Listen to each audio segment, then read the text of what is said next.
in a petition by one attorney, all the 5 judges unanimously declared these charges unconstitutional for contradicting several provisions of the Constitution in the Bill of Rights from Article 20 to 43. So when I saw, first of all, I don't know who drafted those charges. Maybe they have no lawyers on the team. I don't know how the state attorneys in the DPP chambers could sanction such charges that have been struck off the law books in Uganda. Then, of course, the caliber of a magistrate that would entertain such charges that no longer exist, and you go ahead to remand people. I hope they arrested the protesters. When they come, they should sue these people for damages. Because what kind of knowledge do they have that they cannot comprehend a simple decision of a constitutional court nullifying or striking off offenses in the penal code under at section 168, I think, clause AC and something? Like, how can they be ignorant of their own institution's decision? And maybe also the Chief Justice needs to maybe relieve such magistrates of their duties, because they are a disaster to the people. They cannot administer justice with such levels of ignorance. But away from that, when you look at the demonstrations, the Constitution requires demonstrators to be peaceful. These demonstrators were extremely peaceful. Of course, usually demonstrators are peaceful. The disruption comes in only when the brutality comes from state institutions through tear gas.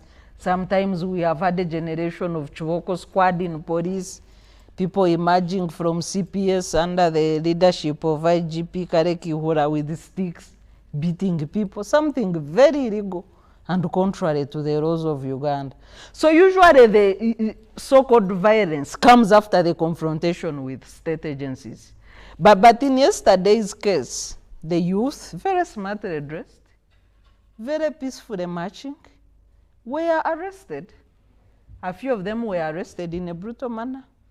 We have been sharing about 5 pictures of mostly officers in plain clothes that brutalized the people, pulling them, squeezing, I think for some few young men, their private parts, the usual inhuman treatment by some of the security officers on the streets.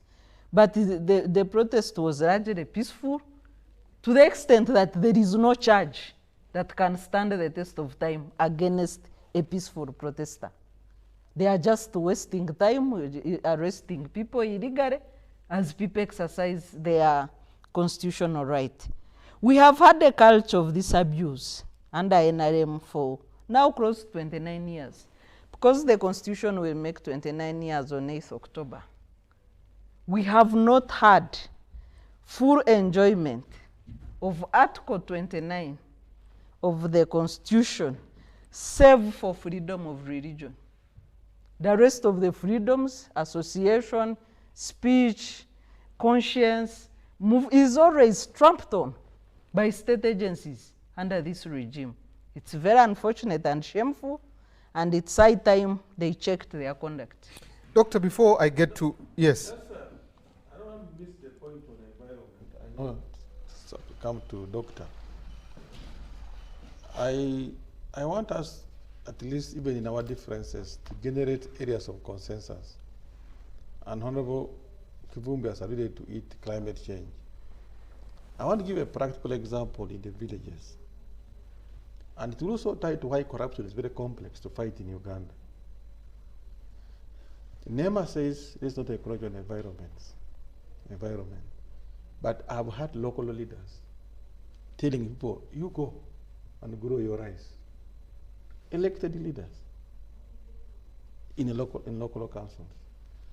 I can tell you, Nyangweso, the Gen Zs must be given more knowledge like I was talking about, to equip them for challenges now and even tomorrow.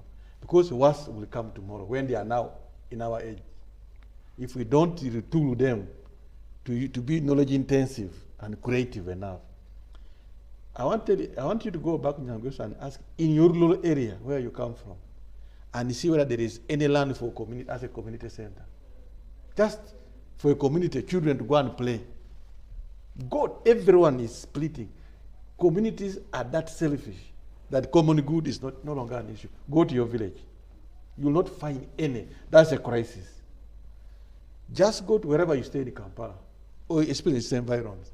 Apart from those in Nakasero, who are lucky enough, Kololo, Bugolobi, where their waste has a treatment plant. A majority of the guys you see are driving V8s are living with a cesspool with poop in their compounds. That's not urban development. Yeah, that's poop in Uvera. Not even those with gated homes. Where is the poo-poo? Septic tank. In modern cities, that thing is supposed to be somewhere treated. But you will not find land in Nigeria where you can put waste treatment plant. You can't find it in Mukono. You can't find it in Chireka. This is a danger we are seeing. But we are all intellectuals driving to our gates, thinking about today and tomorrow, not knowing that we are actually creating more problems. When it tells you that go and study in my urban governance, these are some of the issues. In a modern city, I'm sure Honorable Dombos has a septic tank in his home. His poo-poo is in his compound.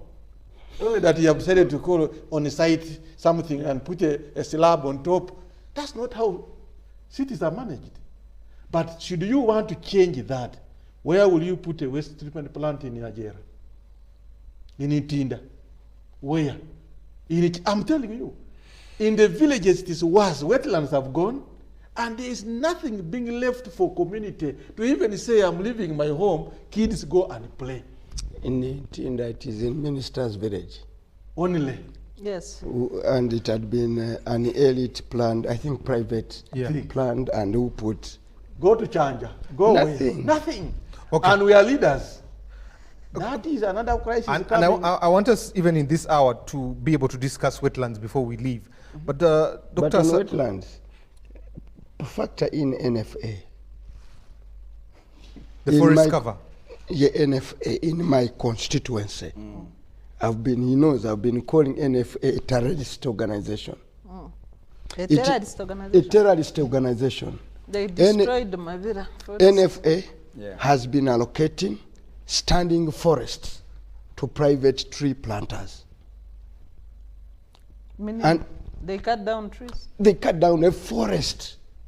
I have now one rich man who owns over now about 5 square miles of cartoons, and is protected by NFA.